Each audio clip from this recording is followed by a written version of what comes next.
Hello बच्चों, I am your biology educator Muskan Sharma and welcome to our YouTube channel Tiny Genes. I hope you all are doing well. This is the 10th lecture of chapter Molecular Basis of Inheritance.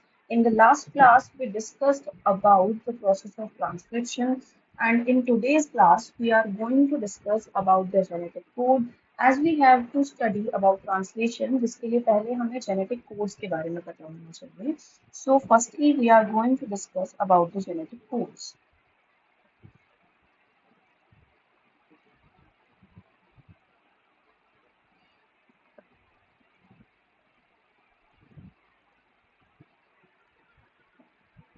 So genetic codes के बारे में हमें ये चीज़ पता है कि genetic codes जो होते हैं ट्रिपलेट्स होते हैं.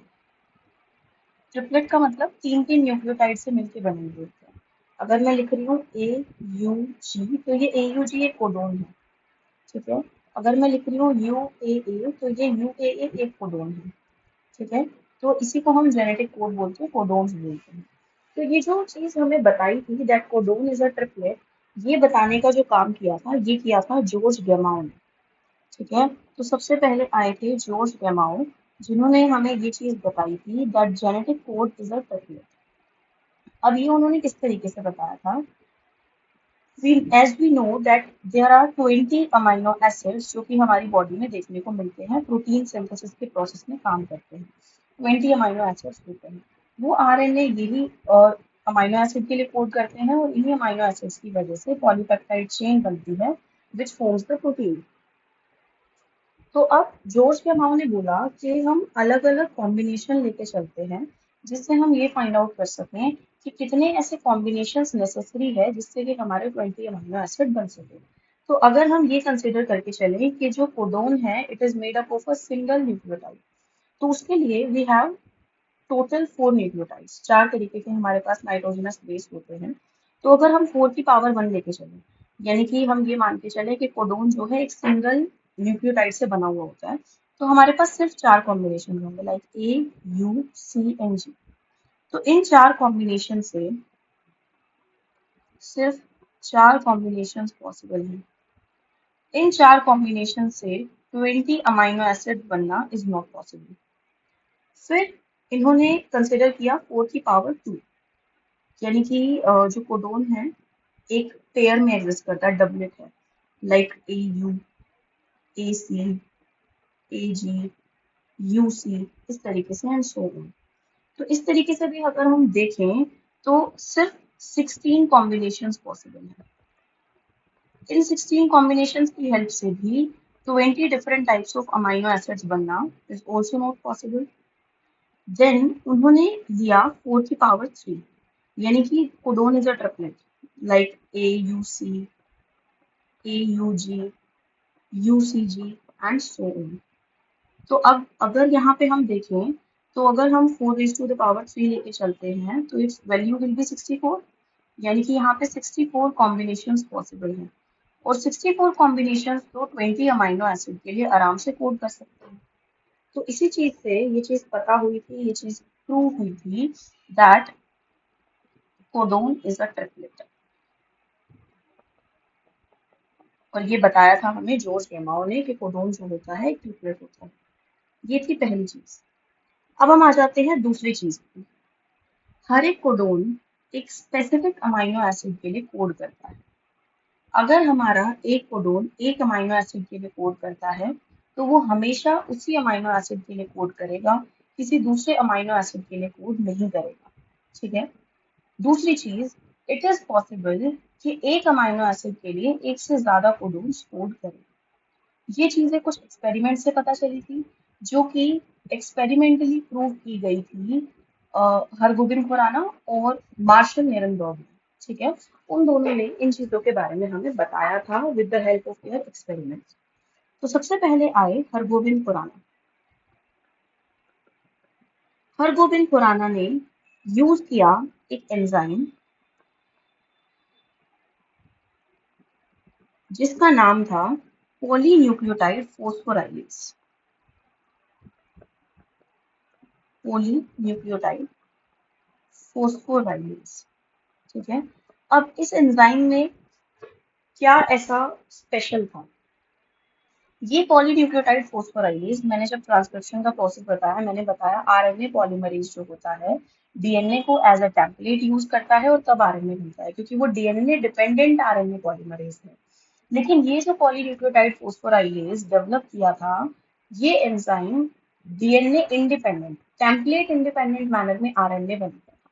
ठीक है, इसको किसी डीएनए टेम्पलेट की जरूरत नहीं थी, और ये बिना डीएनए टेम्पलेट स्ट्रैंड के ही आरएनए की फॉर्मेशन करता था। और सिर्फ ऐसे किसी सीक्वेंस के लिए it also formed homopolymers and copolymers. Homopolymer, homopolymer का मतलब है एक ही न्यूक्लियोटाइड लगातार रिपीट हो रहा है, like you, and copolymer, copolymer is like a U A U A you, इस तरीके से। ठीक है, इसको हम कोपॉलीमर बोलते हैं। तो ये जो पॉलीन्यूक्लियोटाइड फॉस्फोराइलेज था, ये क्या बनाता था? ये टेम्पलेट इंडिपेंडेंट मैनर में आरएनए की फॉर्मेशन करता था। ठीक है, it can synthesize different RNA homopolymer and copolymer in a template independent manner। और इसको किसी भी डीएनए टेम्पलेट की जरूरत नहीं थी, क्योंकि अगर हमें इस तरीके से होमोपॉलीमर और कोपॉलीमर बनाने हैं तो हमें सेम इसी तरीके के डीएनए के कोपॉलीमर और होमोपॉलीमर की जरूरत पड़ेगी, अगर ये एंजाइम टेम्पलेट इंडिपेंडेंट मैनर में काम नहीं करता तो। लेकिन अब ये करता था, तो इसने बिना ही डीएनए टेम्पलेट के हमें आरएनए के different different homopolymers and copolymers बना के दिए। ठीक है, तो ये एंजाइम था जो कि इन्होंने यूज किया था हरगोबिंद खुराना ने। अब आरएनए तो बन गया, अब हमें कैसे पता चला कि कोडोन्स जो होते हैं स्पेसिफिक होते हैं, स्पेसिफिक अमीनो एसिड के लिए कोड करते हैं? तो उसके लिए काम किया मार्शल निरनबर्ग ने। मार्शल निरनबर्ग ने एक सेल फ्री सिस्टम डेवलप किया था, जिससे कि आरएनए से प्रोटीन बनाया जा सकता है। ठीक है, आरएनए से पॉलीपेप्टाइड चेन बनाई जा सकती है सेल फ्री मीडियम में, किसी सेल की जरूरत नहीं है भाई। आरएनए से प्रोटीन बनता है इनसाइड अ सेल, लेकिन इन्होंने सेल फ्री सिस्टम डेवलप किया था जिससे कि आरएनए से प्रोटीन बनाया जा सकता है। ठीक है, तो एक तरीके से हरगोबिंद खुराना ने जो ये होमोपॉलीमर और कोपॉलीमर बनाए थे, they can be converted easily into a protein. ठीक है, तो मार्शल निरनबर्ग ने क्या किया? he developed a cell-free system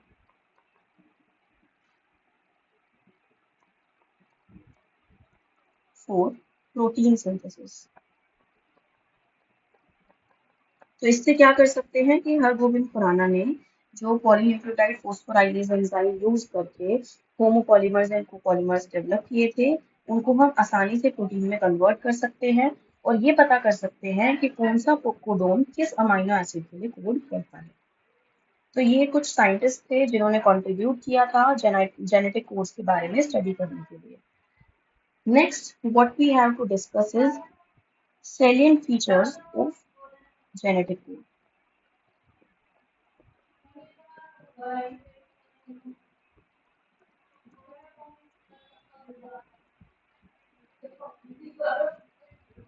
So genetic code के फीचर्स के बारे में अगर हम बात करें, तो पहला फीचर है that genetic code is nearly universal. Completely universal नहीं बोलेंगे, it is nearly universal. Reason being, वैसे सब में सेम मिलता है प्रोकैरियोट्स यूकैरियोट्स में, कुछ वायरसेस और माइटोकॉन्ड्रिया के अंदर डिफरेंट होता है। ठीक है, it is nearly universal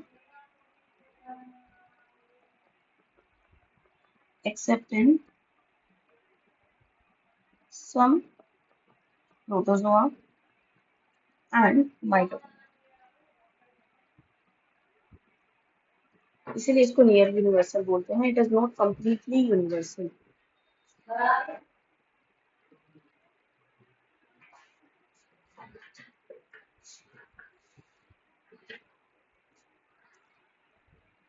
The second feature we have is it's unambiguous।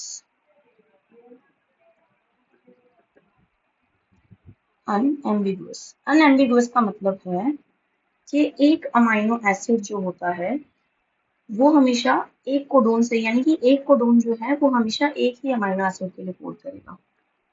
One codon codes for one amino acid only.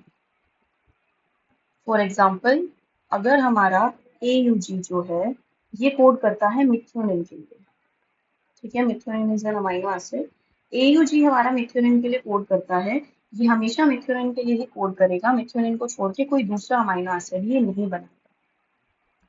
अगली चीज डीजेनरेसी देखने को मिलती है हमें, ठीक है। नेक्स्ट फीचर है इसकी कोडोन्स की डीजेनरेसी। डीजेनरेसी का मतलब है कि ये तो ठीक है कि एक कोडोन हमेशा एक अमाइनो एसिड के लिए ही कोड करेगा, लेकिन ऐसा नहीं है कि वो अमाइनो एसिड भी सिर्फ उसी कोडोन से बनेगा। There is a possibility, possibility क्या ऐसा होता ही है कि more than one codon codes for the same amino acid, कि कई सारे डिफरेंट डिफरेंट कोडोन्स जो हैं वो एक ही अमाइनो एसिड के लिए कोड करते हैं। तो degeneracy means one amino acid can be coded by more than one codon, ठीक है। तो ये प्रॉपर्टी होती है जिसको हम डीजेनरेसी बोलते हैं। फोर्थ फीचर, इसमें हम पंक्चुएशन यूज नहीं करते हैं, ठीक है। There is no use of punctuation. अभी मैंने दो तीन जगह कोडोन्स लिखे हैं, ठीक है। तो जैसे ये मैंने AUG लिखा है, तो हम इसको ऐसे नहीं लिखते हैं A comma U comma G, ये गलत है, ठीक है, ये गलत है। न्यूक्लियोटाइड्स नहीं लिख रहे हैं हम, इसको सीधा लिखेंगे AUG UAA। हाँ, दो डिफरेंट कोडोन्स है, you can separate it using a comma, लेकिन आप बीच में इसके कोमा नहीं लगाओगे। दूसरा, आप जब पूरा DNA का या RNA का सीक्वेंस लिख रहे हो उसको भी हम कोमा से सेपरेट नहीं करते हैं, ठीक है। पंक्चुएशन यूज नहीं होगी, कोमा लेस होते हैं, इसे कोमा लगा के हम इसको नहीं लिखते हैं क्योंकि ये तरीका गलत होता है। अगली चीज, एक होता है हमारे पास इनिशिएटर कोडोन।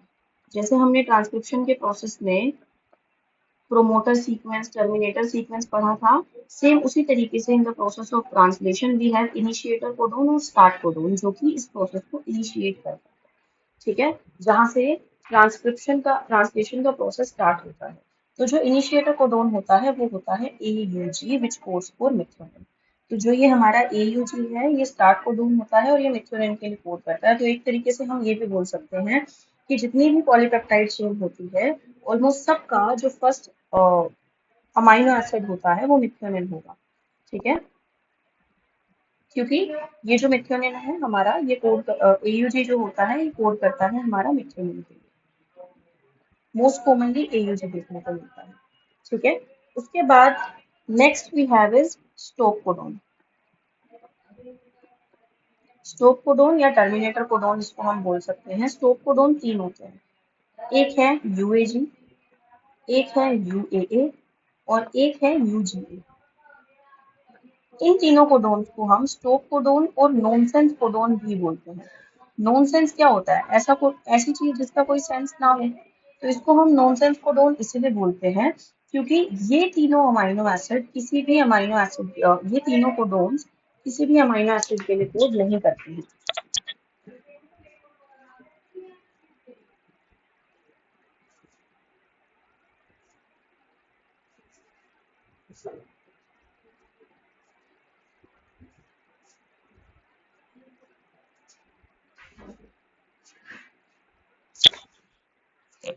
ठीक है, तो ये जो हमारे तीन स्टॉप कोडोन्स हैं इसको हम नॉनसेंस कोडोन इसीलिए बोलते हैं बिकॉज ये तीनों कोडोन्स जो हैं it do not code for any other amino acid,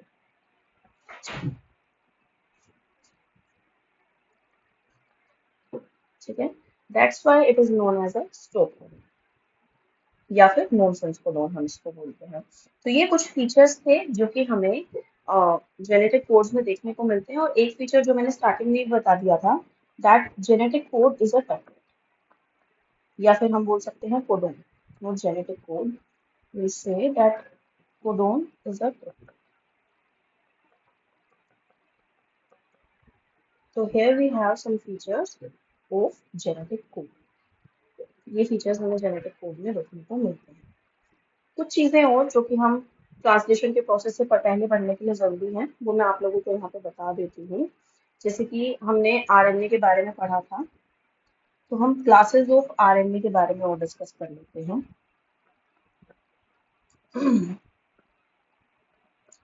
RNA mainly 3 तरीके के होते हैं। First we have is mRNA, second we have is rRNA, and third we have is tRNA. mRNA is messenger RNA. Messenger RNA होता है code. DNA से जब हमारा hnRNA बनता है इन केस ऑफ यूकैरियोट्स, उसको हम एमआरएनए में कन्वर्ट करते हैं। वो एमआरएनए ही जो है वो इंफॉर्मेशन होती है प्रोटीन सिंथेसिस के लिए। तो जो एमआरएनए है it is the code for polypeptide. ठीक है, ये एमआरएनए हमारी पॉलीपेप्टाइड चेन का कोड होता है, क्योंकि जो कोडोन होते हैं वो इसी पे प्रेजेंट होते हैं। देन वी हैव आरआरएनए, जिसको हम राइबोसोमल आरएनए बोलते हैं। राइबोसोमल आरएनए इसीलिए बोलते हैं क्योंकि जो सेल के अंदर राइबोसोम्स देखने को मिलते हैं, they are made up of RNA और आरआरएनए एंड प्रोटीन। ठीक है, मेम्ब्रेन बाउंड ऑर्गेनेली नहीं होती है, वो आरआरएनए और प्रोटीन से मिलकर बने होते हैं, तो ये वही राइबोसोमल आरएनए है। तो along with protein it forms ribosome. दूसरी चीज, कई बार क्वेश्चन आ जाता है कि आरआरएनए की सिंथेसिस कहाँ पे होती है, तो ये न्यूक्लियोलस में बनता है। ठीक है, इसकी सिंथेसिस जो होता है न्यूक्लियोलस में होता है।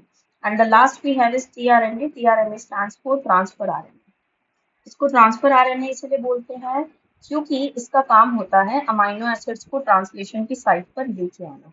ठीक है, ये अमाइनो एसिड्स को ट्रांसपोर्ट की साइट पर लेके आता है। Carry amino acids for translation. ठीक है, तो ये हमारी कुछ क्लासेस होती हैं आरएनए की। So in the next class, we are going to discuss about the process of translation. That's it for today. Thank you so much for watching the video. If you like the video, please like, share and comment. Thank you so much.